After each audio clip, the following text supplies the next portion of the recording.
Selamat sore Jemaat Every Nation dimanapun saudara berada sore hari ini. Di acara kita Selah, kita akan punya waktu di mana kita tenang sejenak, berhenti sejenak dari aktivitas kita. Mari kita satukan hati, kita berdoa. Kami mengucap syukur Tuhan untuk kesempatan kami boleh datang, masuk dalam hadirat-Mu, disegarkan, dipenuhi dengan hadirat Tuhan dan kebenaran yang memerdekakan kami. Kami siap Tuhan untuk memberi waktu ini, untuk mendedikasikan waktu kami untuk Engkau. Di dalam nama Tuhan Yesus. Amin.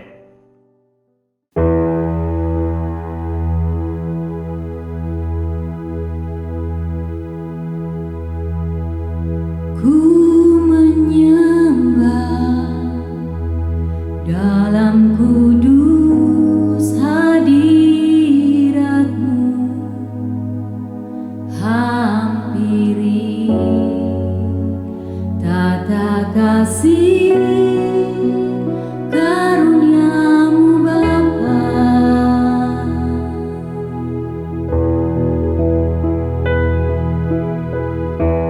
Kekuatanku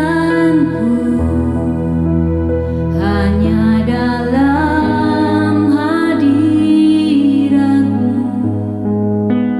Yesusku, hanya Kaulah segala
Saudara, sore hari ini saya ingin mengajak saudara untuk belajar sama-sama, merenungkan bersama kekuatan atau kuasa doa dalam kehidupan kita. Ya, dan saya memberikan judul Sela pada sore hari ini, kemenangan doa. Atau kalau saudara mau memberikan judul, saudara juga bisa memberikan judul kemenangan dari kuasa yang tidak terlihat. Nah, seringkali doa kita adalah doa yang dilihat orang. Tetapi hari ini kita akan melihat satu prinsip, satu cerita di dalam firman Tuhan, bagaimana doa yang tidak terlihat sesungguhnya menentukan kemenangan dari perkara-perkara yang kelihatan. Di dalam kitab Keluaran pasal 17 ada satu kisah di mana untuk pertama kali bangsa budak yang keluar dari Mesir mengalami peperangan jasmani yang pertama. Sebelum peristiwa di Keluaran pasal 17, bangsa Mesir pernah mengejar bangsa Israel, bangsa budak tadi, ya, dan dengan kereta perang. Tetapi Musa mengatakan apa yang Tuhan mau lakukan. Musa mengatakan bahwa engkau akan diam saja dan Tuhan akan berperang untuk engkau. Dan sungguh saudara, ya, terjadi mujizat yang luar biasa. Bangsa Mesir pada waktu sudah mengejar bangsa Israel yang melewati Laut Merah, berada di tengah-tengah lautan, dan Tuhan menutup laut itu dan seluruh musuh bangsa Israel tenggelam, mati dan tidak lagi bisa mengejar bangsa Israel. Tuhan sungguh-sungguh berperang buat mereka. Tetapi pada saat yang berikutnya, yaitu di Keluaran pasal 17, ada perkara yang berbeda. Ada musuh dan Tuhan izinkan bangsa Israel pergi dan berperang. Ya, di ayat yang ke-8 dari Keluaran 17 dikatakan, lalu datanglah orang Amalek dan berperang melawan orang Israel di Rafidim. Musa berkata kepada Yosua, pilihlah orang-orang bagi kita, lalu keluarlah berperang melawan orang Amalek.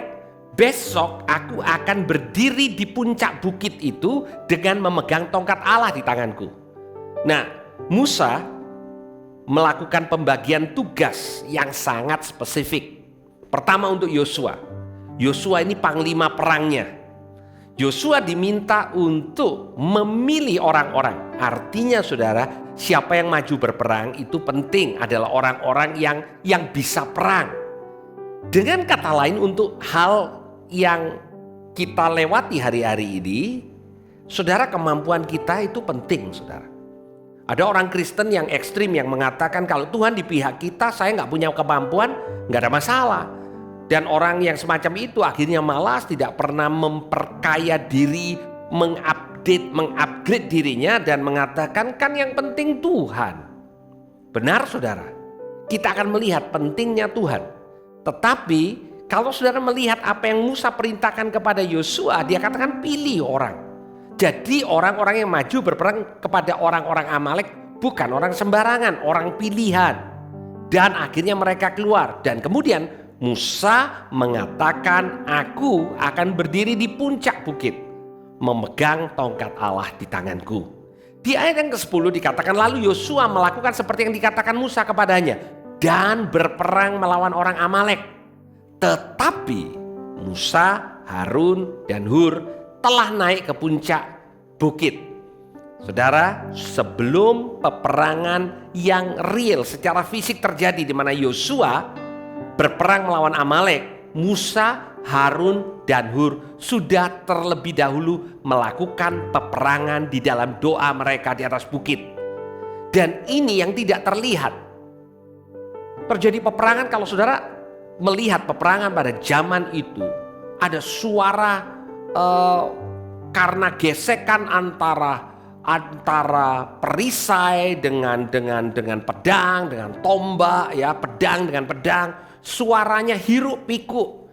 Ada teriakan dari prajurit, ada teriakan kemenangan, teriakan karena terluka, macam-macam. Jadi di bawah bukit itu terjadi suara yang sangat-sangat bising. Tetapi di keheningan bukit itu Sesungguhnya ada sesuatu yang penting yang sedang terjadi. Dan di ayat 11 dikatakan, dan terjadilah apabila Musa mengangkat tangannya, lebih kuatlah Israel. Apabila ia menurunkan tangannya, lebih kuatlah Amalek. Nah saudara, rupanya kunci kemenangan apa yang terlihat ditentukan dengan apa yang tidak terlihat. Kunci kemenangan di area yang begitu bising ditentukan di tempat yang begitu sunyi di atas bukit. Kemenangan yang dilakukan sepertinya oleh banyak orang, tetapi sesungguhnya ditentukan oleh Musa, Harun, dan Hur. Karena dikatakan pada waktu Musa mengangkat tangan, kuat Israel. Apabila ia menurunkan tangan, kuat Amalek. Dan di ayat yang ke-12, di sini dikatakan, maka penatlah tangan Musa. Saudara, kalau saudara mau mencoba, saudara mengangkat kedua tangan saudara seperti ini, dan saudara tahan untuk mengangkat terus-terusan, mungkin dalam waktu kurang dari 30 menit saudara akan kecapean dan mulai menurunkan tangan. Dan itu terjadi buat Musa. Dan apa yang dilakukan oleh Harun dan Hur, sebab itu mereka mengambil sebuah batu, diletakkannya di bawahnya supaya ia duduk di atasnya. Musa duduk, saudara, mengangkat tangan. Harun dan Hur menopang kedua belah tangannya, seorang di sisi yang satu, seorang di sisi yang lain, sehingga tangannya tidak bergerak sampai matahari terbenam. Artinya apa? Sampai peperangan dimenangkan. Mereka tetap berada di bukit dan mereka berdoa untuk apa yang terjadi di bawah bukit. Ini adalah prinsip rohani yang sangat penting. Saudara, kemenanganmu ditentukan oleh apa yang tidak terlihat. Apa itu? Doa-doamu. Dan kadang saudara dalam keadaan yang penat, dalam keadaan yang letih, saudara, doa menjadi begitu berat. Pertanyaan berikutnya, apakah saudara berada di dalam komunitas di mana ada orang yang berdiri bersama-sama dengan saudara, berdoa untuk memastikan kemenangan yang Tuhan sediakan itu saudara raih? Dan itu yang terjadi buat orang Israel. Musa tidak sendirian. Sekalipun Musa adalah seorang pendoa syafaat yang luar biasa, tetap Musa memerlukan Harun dan Hur. Siapapun saudara, saudara perlu orang lain untuk berdiri bersama-sama dengan saudara. Dan jangan lupa saudara, Yosua dan teman-temannya, Yosua dan orang-orang pilihan sedang berperang. Mereka sungguh-sungguh berperang, saudara. Tetapi kemenangan Yosua sesungguhnya ditentukan oleh tangan Musa yang terangkat. Demikian juga kemenangan kita. Saudara, saya tidak hanya bicara tentang pelayanan, tetapi apapun yang kita lakukan sehari-hari. Kesibukan kita itu digambarkan dengan Yosua yang sedang berperang. Mungkin saudara sedang berusaha, memulai usaha baru. Ada pekerjaan yang saudara lakukan. Pertanyaannya, apakah ada Musa, Harun, dan Hur yang sebelum peperangan itu dilakukan sudah mengangkat tangan dan berdoa di hadapan Tuhan? Apakah saudara percaya dan saudara yakin benar bahwa peperangan saudara, apa yang saudara lakukan, kemenangannya ditentukan sebelum saudara melakukan peperangan itu? Di tempat yang tersembunyi, di bukit di mana tidak banyak orang yang melihat, tidak banyak orang yang memberikan komentar, tetapi di sana saudara terhubung dengan Tuhan, sumber kemenangan yang saudara perlukan pada waktu saudara melakukan kegiatan saudara sehari-hari. Saya mendorong setiap saudara. Saudara, ini adalah masa-masa di mana kita semakin perlu bergantung kepada Tuhan. Semakin kita sadar bahwa kita butuh pertolongan dari Tuhan. Saudara, kemenangan saudara dalam keseharian ditentukan oleh kemenangan saudara di dalam doa. Doa-doa saudara punya kuasa untuk memberikan kemenangan, karena kuasa doa adalah menghadirkan Tuhan yang sumber dari segala kuasa di sorga untuk melakukan kehendaknya di bumi dengan apa yang saudara lakukan. Mari kita berdoa. Tuhan, kami mengucap syukur karena kami tahu Tuhan, kemenangan kami ditentukan oleh doa-doa kami. Apa yang kami lakukan di tempat yang terlihat ditentukan oleh apa yang kami lakukan sewaktu kami sendiri. Hamba-Mu berdoa biar sungguh-sungguh jemaat-Mu boleh menangkap pentingnya kuasa doa. Dan tidak kami jadikan doa sekedar formalitas, tapi kami menggantungkan hidup kami kepada Engkau lewat doa-doa kami. Terima kasih Tuhan. Kami percaya jemaat-Mu diberikan kemenangan, disertai dengan luar biasa. Karena kami tahu surga bersama-sama dengan kami. Terima kasih Tuhan, di dalam nama Tuhan Yesus. Dan semua yang percaya katakan, amin. Tuhan Yesus memberkati.